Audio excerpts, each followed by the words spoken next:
ইউটিউবে আসলে ইউটিউবে যদি সাকসেস হতে চাও, ইউটিউবে যদি তোমার ভিডিও বানানোর ইচ্ছা থাকে, ইউটিউবে যদি তুমি কিছু করতে চাও, তুমি ইউটিউবে যদি ভবিষ্যৎ বানাতে চাও, তাহলে দুটো ভুল তুমি করবে না।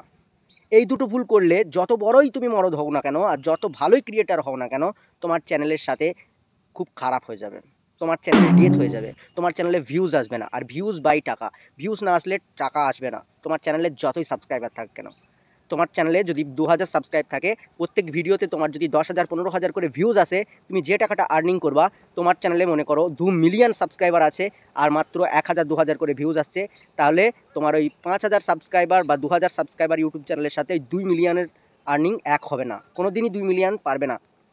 ভিউজে টাকা দেয় ভাই, চ্যানেল পরিপ্রেক্ষিতে টাকা দেয় না। তোমার ফেস ভ্যালু, তোমার ভিউজ, হ্যাঁ তুমি ফেস দেখিয়েও ভিডিও করতে পারো, ফেস না দেখিয়েও ভিডিও করতে পারো, তুমি ফেস দেখিয়েও চ্যানেল গ্রো করতে পারো, ফেস না দেখিয়েও চ্যানেল গ্রো করতে পারো, তুমি ভয়েস দিয়েও করতে পারো।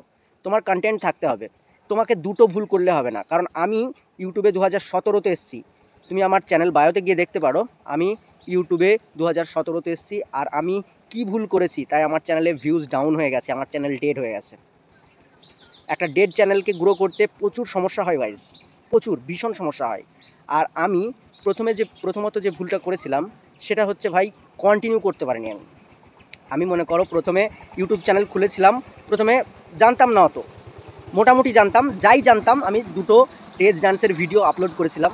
স্টেজ ডান্সের ভিডিও থেকে আমার 1000 সাবস্ক্রাইবার এসেছিলো। তারপর আমি 1 বছর 2 বছর ভিডিও আপলোডই করিনি।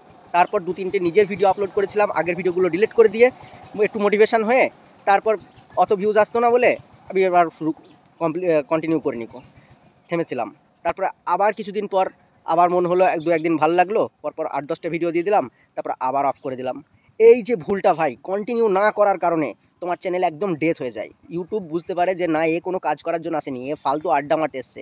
আর কেউ যদি তোমার টাইম লস করে, কেউ যদি ফোন করে বা কোনো কাজে বা কোনো কিছুতে তোমার টাইম লস করে, তোমাকে ইম্পর্টেন্ট না দেয়, তাহলে তুমি কি তাকে ভালোবাসবে? ঠিক সেরকম ইউটিউবকে তুমি যদি পরিপূর্ণ টাইম না দাও, তুমি ইম্পর্টেন্ট না মনে করো, তাহলে তোমাকে ইউটিউব দেখবে না। আমার চ্যানেলের সাথে তাই হয়েছে। আমি 1-2 ভিডিও দিই, আবার 6 মাস দিই না, 2-4টে ভিডিও দিই, আবার 2-3 মাস দেখা করি না। ঠিক সেই রকম ভাই, তোমাকে ভিডিও দিতেই হবে। কোয়ালিটি নিজের কাছে ভাই।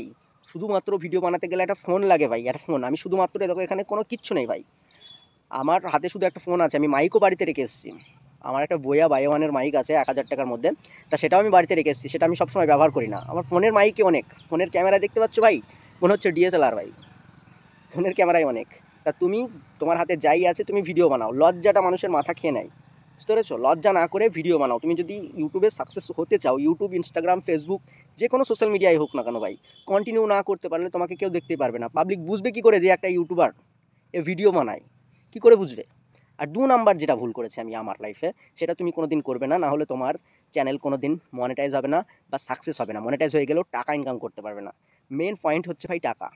টাকা যদি না দেয়, তুমি ফালতু ফালতু কেন ভিডিও বানাবা? তোমার যদি ভবিষ্যৎই না হয়, কিসের জন্য বানাবা? মেন মুদ্রার কথা হচ্ছে টাকা। আমি কি করেছি জানো? আমার চ্যানেলে বিভিন্ন ধরনের ক্যাটাগরি অ্যাড করে ফেলেছি। আমার একটা চ্যানেলের মধ্যে জবা খিচুড়ি করে ফেলেছি।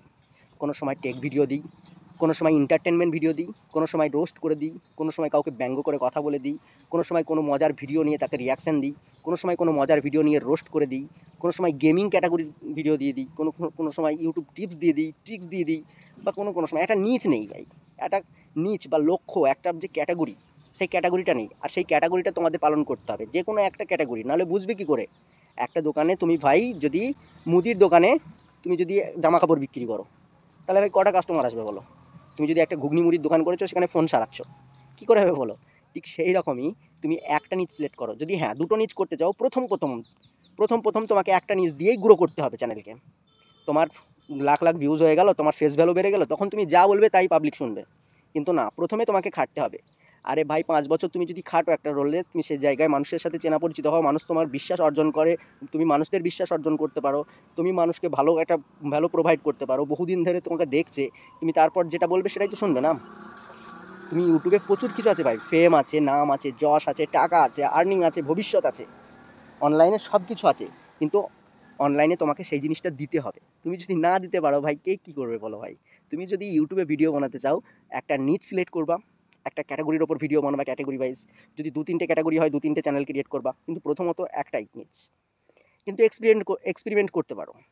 2-3টে ভিডিও 2-3টে ক্যাটাগরি দিলে যেটা বেশি চলছে সেটা নিয়ে চলে যেতে পারো। আর 2 নাম্বার যে লক্ষ্য, সেই লক্ষ্যটা হচ্ছে রেগুলারলি মেনটেন করবা ভাই। তুমি দিনে একটা না পারো সপ্তাহে একটা না পারো মাসে একটা ভিডিও আপলোড করবা ভাই। তাহলে বুঝবে, ইউটিউবও বুঝবে আর তোমার সাবস্ক্রাইবাররাও বুঝবে যে না, একটা ইন্ডিভিজুয়াল বা একটা কেউ আছে এই ইউটিউবের পিছনে।